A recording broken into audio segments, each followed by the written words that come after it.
సదాశివపేట మండలం నందికంది గ్రామంలో ఉన్న blue craft agro private limited పరిశ్రమలో జరిగిన యూనియన్ గుర్తింపు ఎన్నికల్లో బీఎంఎస్ సంఘంపై సిఐటియు సంఘం ఘన విజయం సాధించిందని సిఐటియు రాష్ట్ర అధ్యక్షులు చుక్కా రాములు అన్నారు.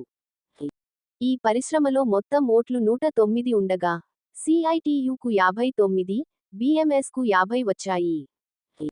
9 ఓట్ల మెజార్టీతో సిఐటియు విజయం సాధించింది. ఈ సందర్భంగా చుక్క రాములు మాట్లాడుతూ, ఈ ఎన్నికల్లో బీఎంఎస్ సంఘం ఎన్ని ప్రలోభాలకు గురిచేసి అసత్య ప్రచారాలు చేసినా blue craft agro private limited పరిశ్రమ కార్మికులు నీతి నిజాయితీకి పట్టం కట్టారని ఆయన అన్నారు. సిఐటియు సంఘం కార్మికుల సంక్షేమం మరియు కార్మిక హక్కుల కోసం నిరంతరం పోరాడుతుందని అన్నారు. ఈ పరిశ్రమలో కార్మికులకు మెరుగైన సౌకర్యాలు, మంచి వేతన ఒప్పందం సాధించి పెట్టిన చరిత్ర కేవలం సిఐటియుకు మాత్రమే ఉందన్నారు.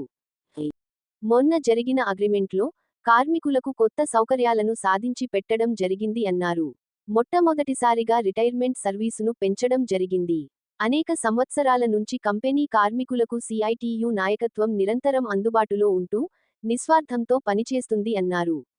కార్మికులకు చేస్తున్న సౌకర్యాలను చూసి సిఐటియు సంఘాన్ని గెలిపించడం జరిగిందన్నారు. ఈ గెలుపు blue craft agro private limited పరిశ్రమల కార్మికుల యొక్క గెలుపు అన్నారు. ఈ ఎన్నికల్లో ఓటు వేసి సిఐటియు సంఘాన్ని గెలిపించిన కార్మికులకు అందరికీ పేరుపేరునా ధన్యవాదాలు తెలియజేశారు. ఈ కార్యక్రమంలో సిఐటియు జిల్లా అధ్యక్షులు, blue craft agro employees union అధ్యక్షులు బి మల్లేశం, సిఐటియు జిల్లా ఉపాధ్యక్షులు V Praveen Kumar, blue craft agro employees union నాయకులు శ్రీనివాస్, నర్సింగ్ రావు, సురేష్ తదితరులు పాల్గొన్నారు. సంగారెడ్డి జిల్లా సదాశివపేట నందికంది గ్రామంలో ఉన్న బ్లూ క్రాఫ్ట్ కంపెనీలో యూనియన్ల గుర్తింపు ఎన్నికలు జరిగినాయి. ఈ ఎన్నికల్లో బీఎంఎస్ యూనియన్ మీద సిఐటి యూనియన్ రెండవసారి 9 ఓట్ల మెజారిటీతోటి కార్మికులు గెలిపించారు. ఈ విజయాన్ని అందించినటువంటి బ్లూ క్రాఫ్ట్ కార్మిక సోదరులందరికీ సిఐటి తెలంగాణ రాష్ట్ర కమిటీ వైపు నుంచి వాళ్ళందరికీ కూడా అభినందనలు, శుభాకాంక్షలు తెలియజేస్తూ ఉన్నాం. ఈ కంపెనీలో గత 29 సంవత్సరాల క్రితం ఇక్కడ యూనియన్ ప్రారంభించాం.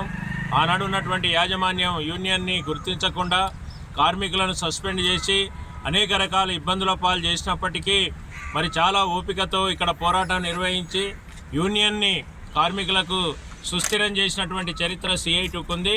కష్టకాలంలో కంపెనీ అనేక ఇబ్బందులలో ఉన్న క్రమంలో కూడా కార్మికుల్ని తొలగించకుండా ఉద్యోగ భద్రత కాపాడి అనేక వేతన ఒప్పందాలు సాధించినటువంటి చరిత్ర కూడా సిఐటికి ఉంది.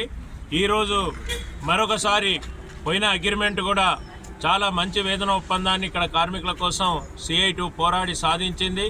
ఈ పోరాటం కొనసాగింపుగా ఈరోజు ఎన్నికల్లో కూడా కార్మికులు 9 ఓట్లతోటి విజయాన్ని అందించారు. ఈ విజయాన్ని మేము కార్మికులకు అంకితం చేస్తున్నాం. రాబోయే కాలంలో ఈ కార్మికుల యొక్క సమస్యలు ఏమున్నప్పటికీ కూడా సిఐటియు బాధ్యతాయుతంగా చిత్తశుద్ధితోటి ఈ సమస్యల పరిష్కారానికి మేము పోరాటం చేస్తాం. దేశంలో లేబర్ కోడ్స్ అమలు చేస్తుంది బీజేపీ ప్రభుత్వం. అలాంటి నేపథ్యంలో ఈరోజు బీఎంఎస్ని ఓడించడం అనేటువంటిది రాజకీయంగా కూడా ఒక ముఖ్యమైన విజయంగా మేము భావిస్తూ ఉన్నాం. అందుకని రాబోయే కాలంలో కార్మిక చట్టాలు రద్దు చేసి కొత్త లేబర్ కోడ్స్ తెచ్చి ఉద్యోగ భద్రత లేకుండా చేసేటువంటి నేపథ్యంలో సిఐటి లాంటి సంఘాలు గెలవడం కార్మికులకు ఎంతో మనోధైర్యాన్ని ఇచ్చేటువంటి అంశం. ఈ నేపథ్యంలో గెలిపించినటువంటి కార్మికులకు మరొకసారి నేను శుభాకాంక్షలు తెలియజేస్తూ వారి యొక్క డిమాండ్లు ఏవైతే ఉన్నాయో ఎన్నికల సందర్భంగా ఏవైతే హామీలు ఇచ్చామో అవన్నీ అమలు చేయడం కోసం సిఐటి జిల్లా రాష్ట్ర నాయకత్వం ఈ కార్మికులకు అండగా నిలబడుతుందని చెప్పేసి తెలియజేస్తా ఉన్నాం.